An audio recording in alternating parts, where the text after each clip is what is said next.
MSc ಮುಗಿತಾ ಬಂತು ಅಂತ ನಾನು ನನ್ನ ಫ್ರೆಂಡ್ಸು ಎಲ್ಲಾದರೂ ಸ್ವಲ್ಪ ಬೆಳಗಾಮಲ್ಲಿ ಸುತ್ತಾಡ್ಕೊಂಬರೋಣ ಅಂತ ಮಿಲ್ಟ್ರಿ ಮಹಾದೇವ್ ಟೆಂಪಲ್ಗೆ ಹೋಗಿದ್ವಿ.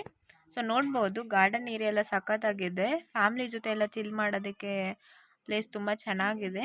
ಸೊ ದೇವ್ರ ಗುಡಿಯಲ್ಲಿ ಇಷ್ಟೊಂದು ಸೈಲೆನ್ಸ್ ಇತ್ತಲ್ಲ, ಏನೋ ಒಂಥರ ಡಿಫ್ರೆಂಟಾಗಿ ಫೀಲ್ ಆಗ್ತಿತ್ತು.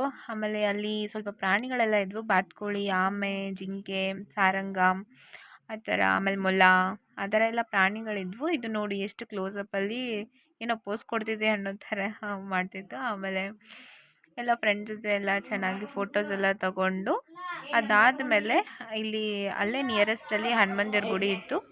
ಸೊ ಅಲ್ಲಿ ಹೋಗಿ ನಮ್ಮನ್ನ ಎಂಟ್ರೆನ್ಸಿಗೆ ಸಾಯಿ ಮಂದಿರ ಕೂಡ ಇತ್ತು, ಒಂದು ಬೆಕ್ಕು ಮಾಡ್ಕೊತು. ಅದಾದಮೇಲೆ ನವಗ್ರಹಕ್ಕೆಲ್ಲ ಸುತ್ತೊಡ್ದು ಫೋಟೋ ಶೂಟ್ ತೊಗೊಂಡ್ವಿ. ಲಾಸ್ಟಿಗೆ ಇಸ್ಕಾನ್ ಟೆಂಪಲ್ಗೆ ಹೋಗ್ಬಿಟ್ಟು ಅನ್ನಪ್ರಸಾದ ತೊಗೊಂಡ್ವಿ.